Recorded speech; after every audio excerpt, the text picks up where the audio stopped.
Hello all, welcome to Shiva Reshma vibes YouTube channel. So ఈరోజు నేను ఉలవచారు కాస్తున్నాను.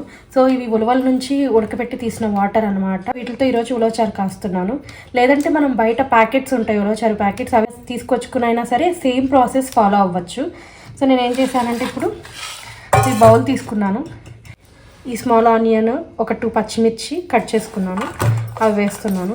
And అలాగే ఒక మంచిగా పండిన టొమాటో ఒకటి 1 పీస్, సో దాన్ని కట్ చేసుకున్నాను అవి. అండ్ ఇవి ఈరోజు ఫ్రెష్గా తెచ్చిన కొత్తిమీర ఉంటే ఆ కాడలు కొన్ని. అలాగే ఇది చారు కాబట్టి ఇలా కరివేపాకు అనేది కాడలతో వేస్తే మంచి ఫ్లేవర్ యాడ్ ఆన్ అవుతుంది, సో అది కూడా వేస్తున్నాను. ఇవి వచ్చేసరికి తాలింపుకి అండ్ ఫైనల్గా ఈ కొత్తిమీర మనం యూస్ చేస్తాం గార్నిషింగ్కి. ఓకే, సో ఇవన్నీ వేసుకుని ఈ వాటర్ ఉంది కదా ఉలవచారు, సో వీటిని ఇందులో వేసేస్తున్నాను.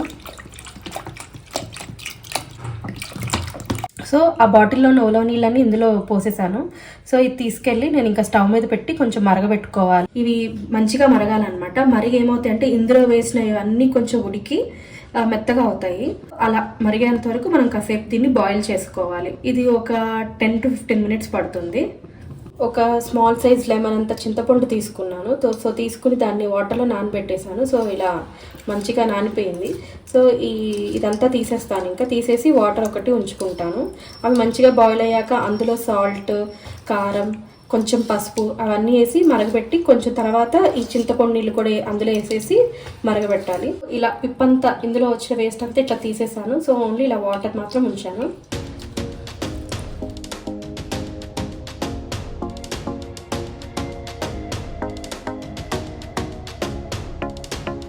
సో ఇలా మరుగుతున్నాయి కాబట్టి ఇందులో నేను ఇంకా ఒక 3/4 స్పూన్ కారం వేస్తున్నాను. అలాగే ఒక చిటికెడు పసుపు, దీంతో ఒక 2 స్పూన్స్ వేస్తున్నాను, ఫుల్ స్పూన్స్.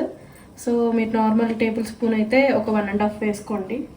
అండ్ సాల్ట్ ఏమైనా తగ్గితే మనం లాస్ట్లో కూడా చెక్ చేసి వేసుకోవచ్చు, ఎందుకంటే చింతపండు వేస్తున్నాం కాబట్టి ఏమైనా తగ్గినా సరే ఒకసారి చెక్ చేసుకుని మళ్ళీ వేసుకోవచ్చు.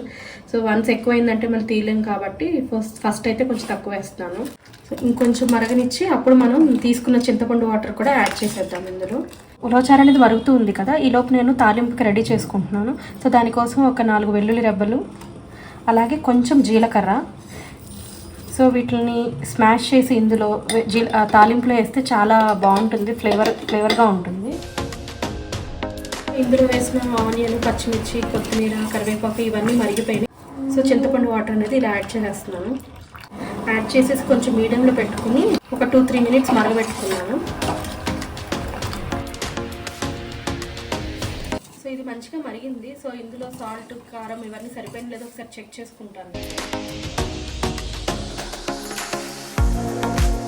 కారం అయితే సరిపోయింది, కొంచెం సాల్ట్ పడుతుంది. సో సాల్ట్ యాడ్ చేసేస్తున్నాను. రైస్లో తింటే సరిపోతుంది సాల్ట్.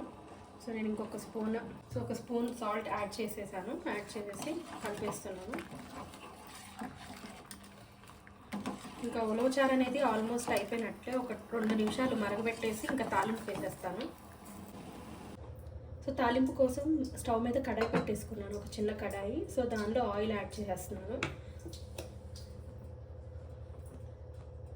సో ఆయిల్ కాగిందండి, అందులో ఆవాలు వేస్తున్నాను. సో ఆవాల తర్వాత కొంచెం సాయి మినపప్పు. ఆవాలు, సాయి మినపప్పు వేసాక మనం ఇంతకుముందు కచ్చాపచ్చాగా చేసుకున్న వెల్లుల్లి, జీలకర్ర ఉంది కదా, సో అది కూడా యాడ్ చేసేస్తున్నాను. ఎండుమిర్చి అండ్ కరివేపాకు. తాలింపుని ఉలవచారులో వేసేస్తున్నాను.